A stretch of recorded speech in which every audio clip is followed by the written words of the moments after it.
بسم اللہ الرحمن الرحیم۔ السلام علیکم۔ حضرت عبداللہ بن عباس رضی اللہ تعالیٰ عنہ نے ارشاد فرمایا، بے شک اللہ پاک نے آدم کو جمعے کے دن عصر کے بعد پیدا فرمایا اور آپ کو ظاہری زمین کی ایک مٹھی مٹی سے پیدا فرمایا، اس لیے آپ کو آدم کہتے ہیں اور آپ کی اولاد کو آدمی یعنی آدم والا کہتے ہیں۔ حضرت آدم علیہ السلام کا مبارک خمیر جس مٹی سے تیار ہوا اس سے بچ جانے والی مٹی شریف سے کھجور کا درخت بنایا گیا، جیسا کہ حضرت مولا علی شیر خدا سلام اللہ علیہ بیان کرتے ہیں کہ حضور صلی اللہ علیہ وآلہ وسلم نے ارشاد فرمایا، کھجور کا احترام کرو کیونکہ یہ تمہارے والد حضرت آدم علیہ السلام کی بچی ہوئی مٹی سے پیدا کی گئی ہیں، اور ایک روایت میں یہ ہے کہ کھجور، انار اور انگور کو حضرت آدم علیہ السلام کی بچی ہوئی مٹی سے پیدا کیا گیا ہے۔ اللہ پاک نے حضرت آدم علیہ السلام کو بغیر ماں باپ کے مٹی سے پیدا فرمایا ہے۔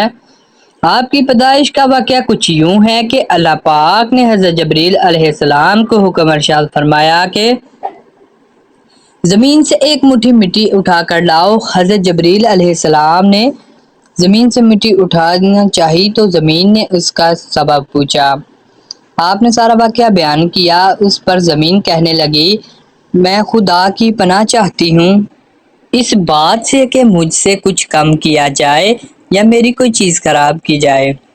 حضرت جبریل علیہ السلام مٹی لیے بغیر واپس لوٹ آئے اور عرض کی، اے میرے رب، زمین نے تیری پناہ مانگی تو میں تیرے نام پاک اور تیری عزت کا ادب کرتے ہوئے واپس آ گیا اور اسے پناہ دے دی۔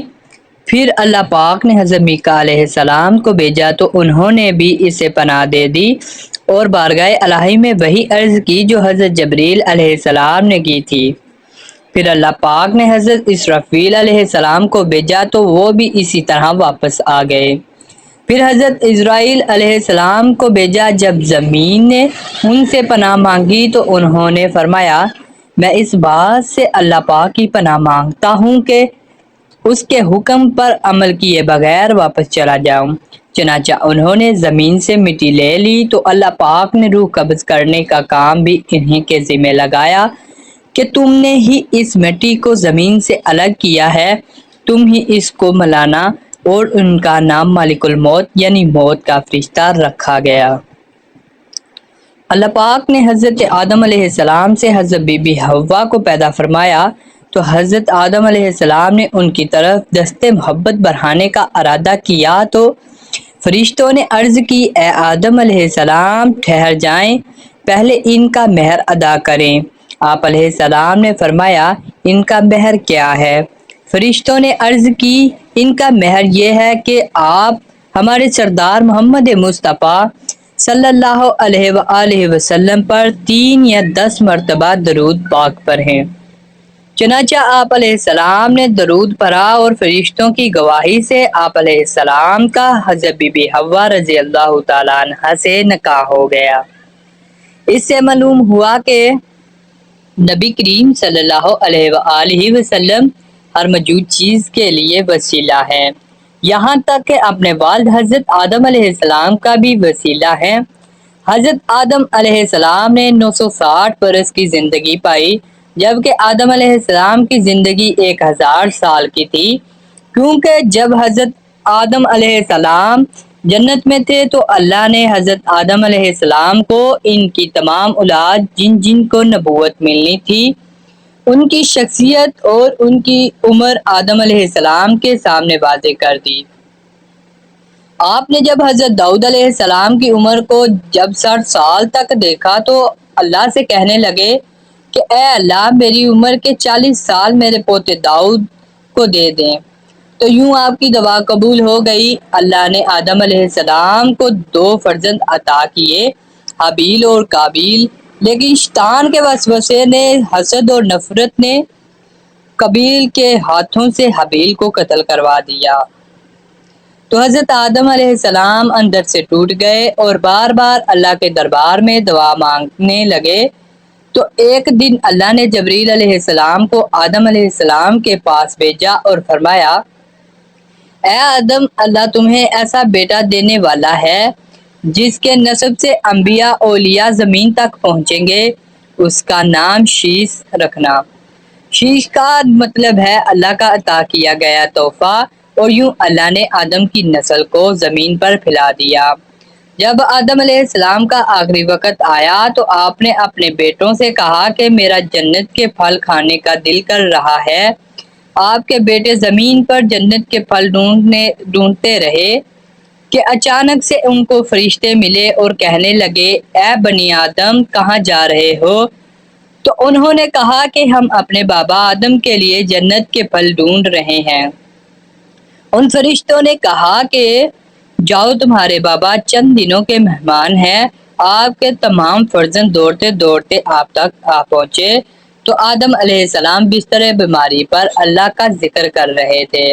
بس اتنے میں موت کا فرشتہ آ پہنچا۔ جیسے ہی بی بی حوا نے موت کے فرشتے کو دیکھا تو حضرت آدم علیہ السلام سے لپٹ گئی کہ میں اپنے شوہر کو اپنے سے جدا نہیں کروں گی۔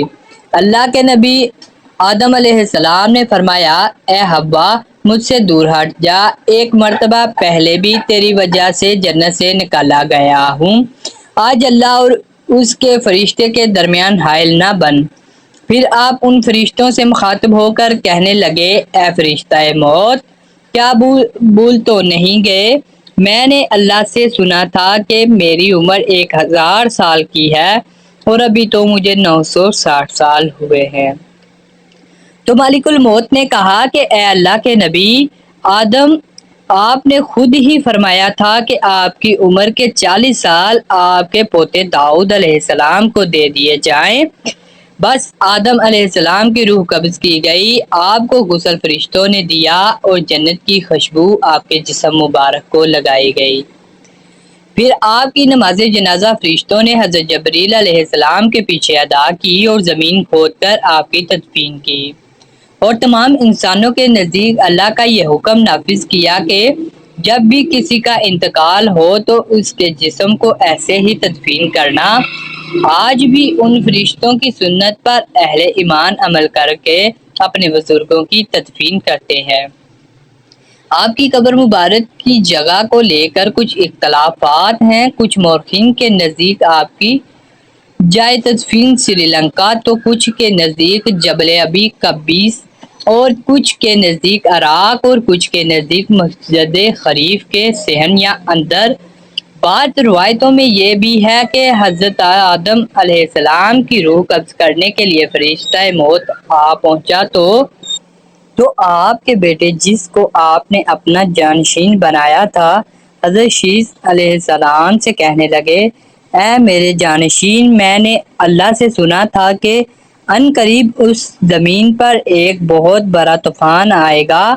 اگر تم اس وقت تک موجود رہو تو میرے جسم کو اس کشتی نوح میں سوار کرنا جو نجات کا وسیلہ ہے، اور اگر تم اس وقت تک نہ پہنچو تو اپنی اولاد کو وصیت کرنا کہ میرے جسم کو کشتی نوح میں سوار کرے۔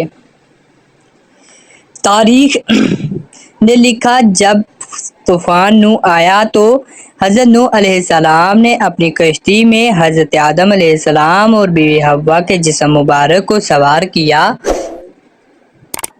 اور بیت المقدس یا عراق میں اس جگہ تدفین کیا جہاں انہوں نے اپنی قبر بنائی۔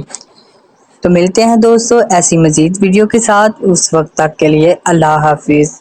اللہ حافظ۔